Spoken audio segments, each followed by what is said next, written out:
Waktu berjalan meninggalkan kenangan, layaknya manusia hidup meninggalkan jejak. Pada episode minggu lalu, tim Jejak Leluhur Nusantara mendatangi Cagar Alam Pangandaran, di mana terdapat Goa Panggung dan Goa Parat, yang dijadikan sebagai makam tempat mengenang tokoh penting masyarakat setempat. Pada saat itu, Feni merasakan kehadiran Mbah Jaga Lautan di Goa Panggung. Punten kalau saya salah, ya beliau menyampaikan bahwa harus bagaimana ini semua terjaga karena beliau pun di sini masih suka ada. Yang saya rasakan beliau ini masih suka ada dan beliau itu sukanya di situ. Yang saya rasa ya beliau tuh senangnya di situ. Perjalanan mencari tahu rahasia di balik jejak leluhur kembali dilanjutkan Feni dan tim di minggu ini. Nah, kali ini mereka mengunjungi situs Gariswo, kawasan Jasinga, yang merupakan komplek-komplek makam dari raja-raja Islam. Konon katanya ada 9 makam utama yang memiliki aura yang kuat karena kisah kesaktian tokoh-tokoh tersebut semasa hidupnya. Apakah rahasia di balik makam raja-raja tersebut? Ini makam Syekh Arifudin. Ini makam Syekh Arifudin. Syekh Arifudin. Jadi Syekh Arifudin ini keturunan Sultan Hasanuddin Banten yang keempat. Sultan Hasanuddin Banten yang keempat ya. Berhubung dia Syekh Arifudin ini bukan putra mahkota tapi seorang pangeran ditugaskan untuk menjaga perbatasan antara Banten sama Pajajaran. Oh, jadi ini posisinya perbatasan antara Banten dengan Pajajaran. Pajajaran dulunya, Bu. Oh, makanya. seperti itu. Jadi kan disebut garis itu garis kesultanan gitu. Nah, beliau sendiri berarti kan mendapatkan gelar seorang pangeran berarti ya. Dan sebagai penyebar agama Islam. Tentunya pada zaman dulunya beliau mempunyai suatu kelebihan yang bisa ditonjolkan dari setiap kalangan masyarakat. Itu kurang lebihnya kisahnya seperti apa, Kang? Kesaktiannya itu kalau anak prajuritnya nggak punya senjata, tinggal ambil ini aja, tangkai gitu, dimasukin ke ini ketiak, ketiaknya. Langsung jadi senjata gitu. Walaupun pengikutnya udah mundur, udah ketakutan gitu ya, tapi Syekh Arifudin itu bisa sendirinya gitu, misalnya melawan gitu. Kalau saya lihat ini kan di samping makam pangeran Syekh Arifudin itu ada beberapa makam lagi nih, Kang. Nah, kayak ini nih makam siapa, Kang? Punten, silakan, Kang. Ini Syekh Mangkubumi, Bu. Mana ini? Nah, Syekh Mangkubumi. Syekh Mangkubumi itu orangnya itu tegas, terus maksudnya orang kepercayaan Syekh Arifudin lah gitu, dalam bidang apapun, hal apapun gitu, Bu. Syekh Arifudin itu dari mana? Agama, ilmu, gitu. Beliau adalah orang yang sosok yang terpilih untuk mendampingi ya karena memang dari segi kesetiaannya dan memang agamanya luar biasa, dan kalau soal ketegasan jangan ditanya, beliau luar biasa. Kalau nampak dari luar nih, menurut mata batin saya beliau terlihat memang galak gitu ya. Syekh Arifudin dikenal akan kesaktiannya ketika bertugas menjaga perbatasan antara Kerajaan Banten dan Pajajaran. Di samping makam tersebut, terdapat makam Syekh Mangkubumi yang merupakan orang kepercayaan dari Syekh Arifudin. Menurut mata batin Feni, Syekh Mangkubumi adalah orang yang tegas, namun dapat diandalkan.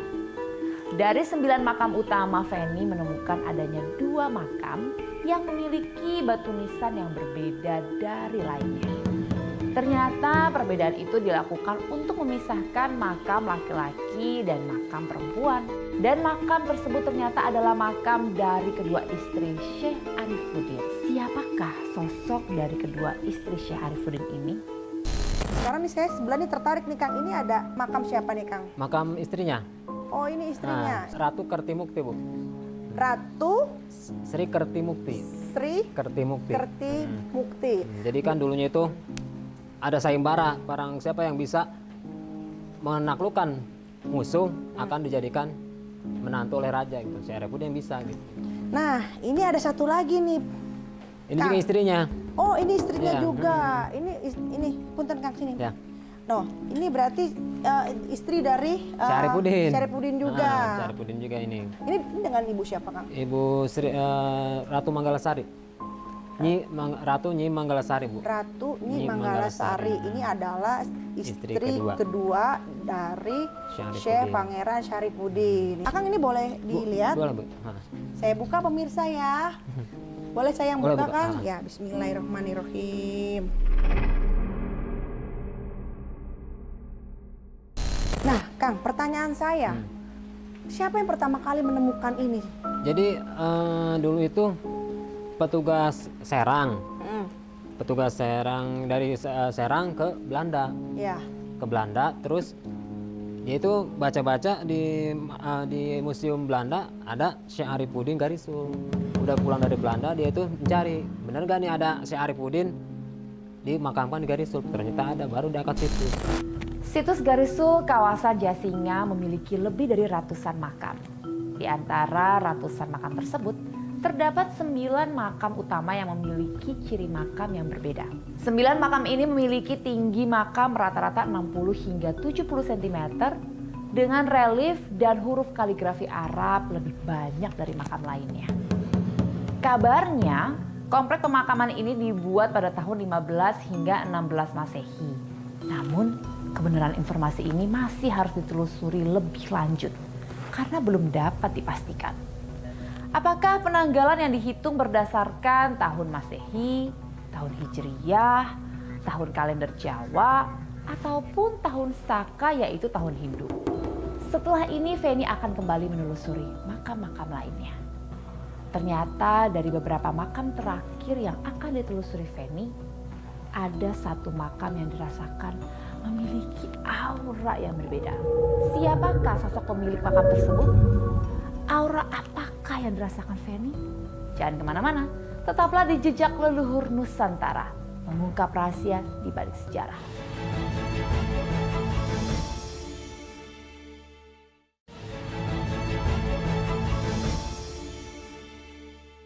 Penyebaran agama Islam diikuti oleh berkembangnya kerajaan-kerajaan Islam di Indonesia.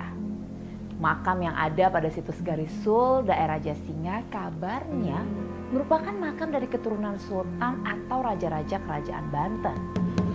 Salah satunya Syekh Arifuddin yang katanya merupakan keturunan dari Sultan Hasanuddin Banten keempat. Di samping makam Syekh Arifuddin, terdapat makam orang kepercayaannya yaitu Syekh Mangkubumi. Syekh Arifuddin juga dikuburkan berdekatan dengan makam kedua istrinya, dan selain keempat makam tersebut, ada juga 5 makam panglima perang. Sambil menyusuri makam, Feni merasakan adanya aura yang berbeda dari makam lainnya. Aura apakah yang dirasakan Feni dan siapakah pemilik makam tersebut?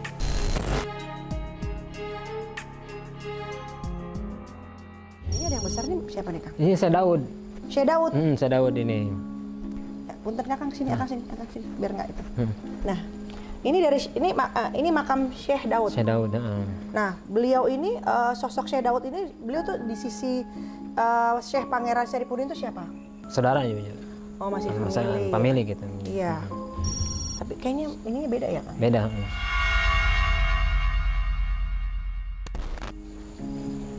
Ini nggak, tapi saya takut ngeliatnya, Kang.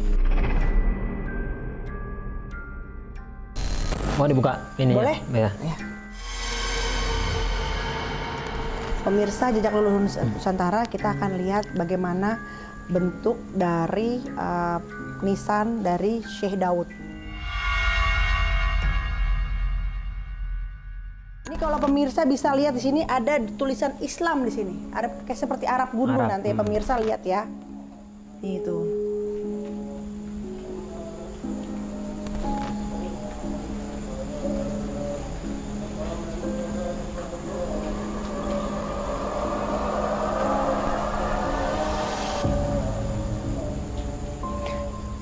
Yang saya rasakan, Assalamualaikum. Beliau ini orangnya sabar sekali. Yang saya rasakan seperti itu, Kang. Ya. Jadi di antara semua di sini yang sifatnya yang saya rasakan ya, Kang ya, batin saya merasakan gitu, pemirsa. Beliau ini sosok yang sangat sabar, dan di antara semuanya beliau adalah sosok yang paling lembut. Saya merasakan kehadirannya, Kang. Beliau itu pakai baju kayak putih, kayak sosok Imam Bonjol. Pada zaman dulu itu ya, pakai baju putih, terus ada yang agak panjang gitu. Beliau adalah yang paling lembut, paling sabar, dan paling bijak. Sepertinya beliau ini adalah termasuk sebagai penengah di antara dahulu sedang gejolak atau seperti apa. Syekh Daud adalah seorang yang menjadi penengah di antara semua. Itu yang saya rasakan seperti itu. Pada zaman dulunya, Syekh Daud adalah sebagai juru bicara, dan memang setiap perkataannya itu benar-benar santun, benar-benar lugas, tertata dengan rapi, dan karena memang sifat lembutnya beliau ini yang sampai ke dalam hati saya. Waalaikumsalam. Beliau mengucap salam yang saya rasakan seperti itu.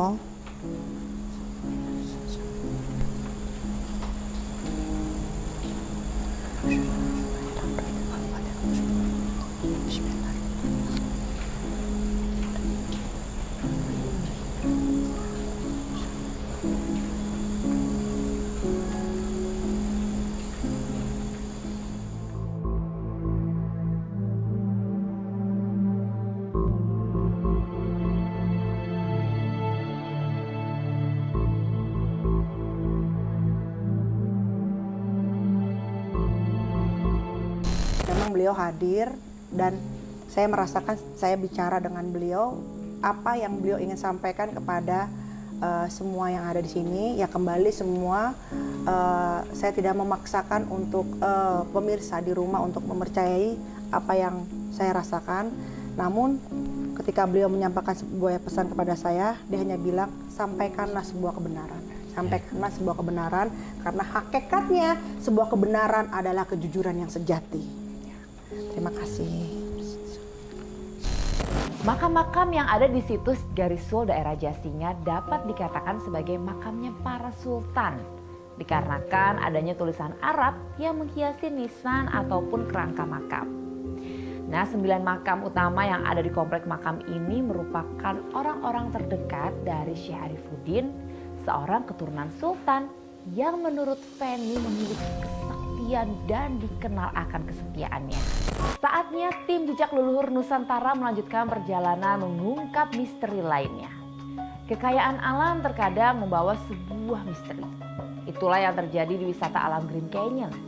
Walau sering disebut sebagai surga tersembunyi, namun tempat ini justru memiliki misteri yang belum dapat dipecahkan. Katanya, sebelum menjadi tempat pusat wisata, tempat ini disebut-sebut sebagai tempat yang memiliki aura yang mistis. Tidak hanya kejadian-kejadian aneh, Green Canyon juga memiliki sebuah area yang penuh misteri. Terdapat air hujan abadi yang terus menetes dari atas tebing tanpa memandang musim. Apakah fenomena ini yang membawa para warga dahulu menjauhi area ini? Atau apakah ada kejadian-kejadian misteri lainnya yang dirasakan oleh warga setempat? Mari kita ikuti perjalanan Feni dan tim berkunjung ke tempat wisata Green Canyon. Pemirsa Jejak Leluhur Nusantara, sekarang saya sedang berada di Green Canyon, dan memang kalau kita di Green Canyon ini khususnya kalau kita ingin menuju ke di sana itu ada tempat air hujan abadi, dan memang ada tempat pemandian, dan tentunya tempat ada tempat sejarah yang bisa kita angkat kisah-kisahnya. Nah, untuk menuju ke sana kita naik kapal. Ini namanya kapal apa ya? Seperti kapal bot kecil ya. Nah, ini memang untuk kapasitasnya ini tidak bisa lebih dari 6 orang, karena kebetulan kalau kita di sini ini kita hitungannya tuh per nyawa atau karena kita dapat asuransi jiwa di sini. Pemirsa bisa lihat ini airnya hijau. Kita kayak berada di tengah hutan ya. Kayak lagi membelah hutan ya. Tuh.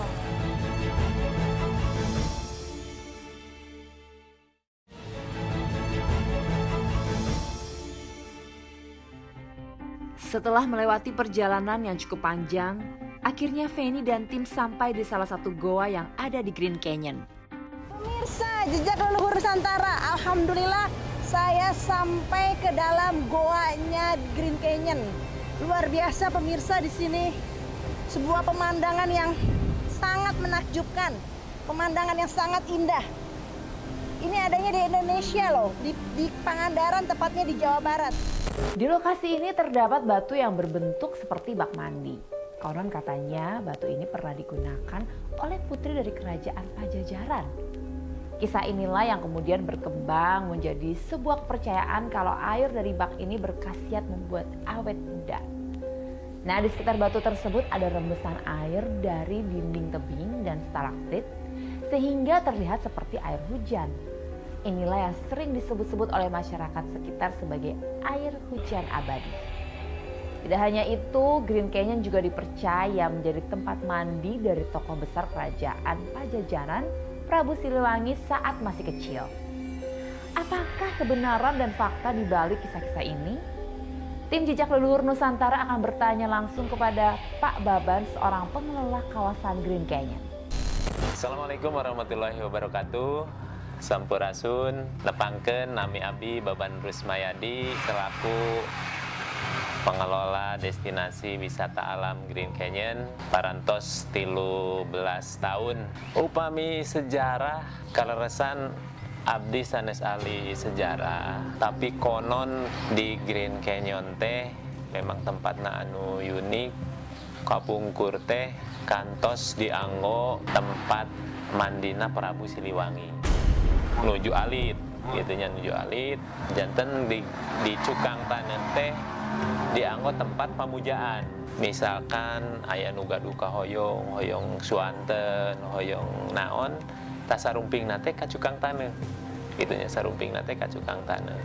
Salami abdi janten pengelola secara pribadi abdi teu acan mendakan mistis anu itu dianggap mistis. Tapi sebagian masyarakat aya nu dugi ka abdi anjeunna nuju mancing nguping suara-suara gamelan, suara-suara musik tradisional. Oke, kantos ketika mancing seolah-olah di sekitaran teh bergerak.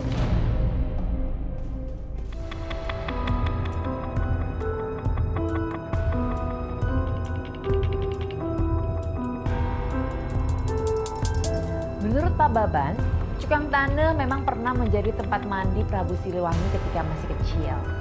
Katanya, tempat ini juga sering dijadikan sebagai tempat pemujaan.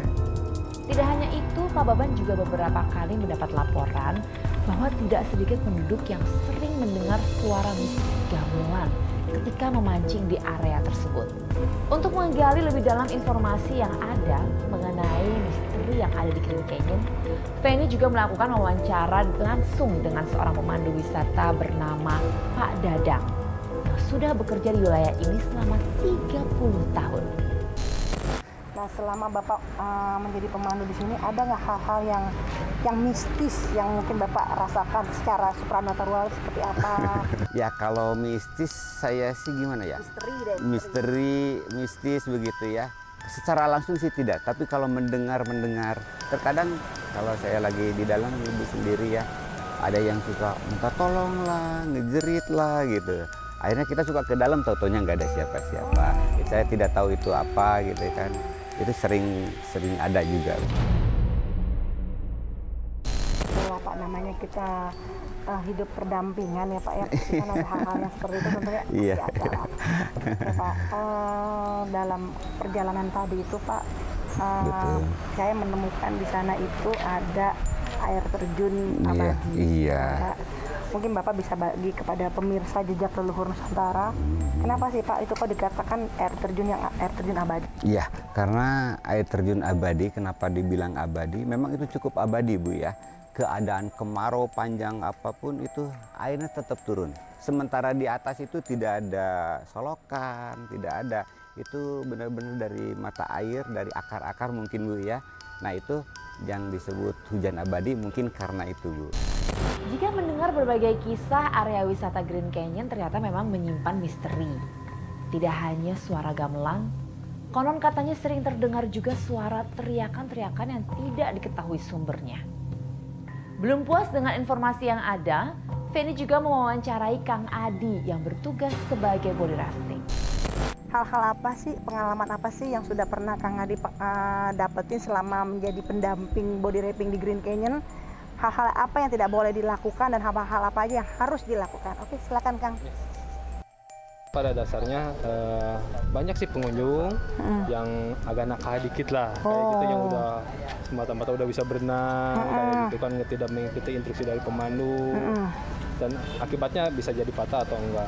Tapi Pastilah. di sisi lain kita itu adalah sumpah seorang pemandu, jadi gimana pun customer kita harus tetap melayani. Iya, pasti Gitu, ya. kayak gitu. Pemirsa, jadi jangan khawatir untuk kalian semua datang ke sini. Dan tadi kalian sudah lihat bagaimana eksotiknya tempat Green Canyon di sini, bagaimana luar biasa deh, saya aja suka. Terima kasih banyak untuk semua pemirsa Jejak Leluhur Nusantara. Pesan saya, bijaklah dalam bersikap, bijaklah dalam berbicara, dan berbijaklah dalam merasakan. Air hujan abadi yang dikenal sebagai air yang tak kunjung kering walaupun musim berganti, ternyata merupakan sebuah fenomena alam hasil karya Tuhan Yang Maha Esa. Fenomena ini sebagai pelengkap keindahan alam yang dimiliki oleh Green Canyon. Walaupun dulu dan mungkin hingga saat ini masih tersimpan beberapa misteri kisah mistis, namun itu tidak menghentikan para turis untuk mendatangi surga dunia yang tersembunyi ini. Nantikan perjalanan tim Jejak Leluhur lainnya setiap Sabtu dan Minggu hanya di NET. Jejak Leluhur Nusantara mengungkap rahasia di balik sejarah.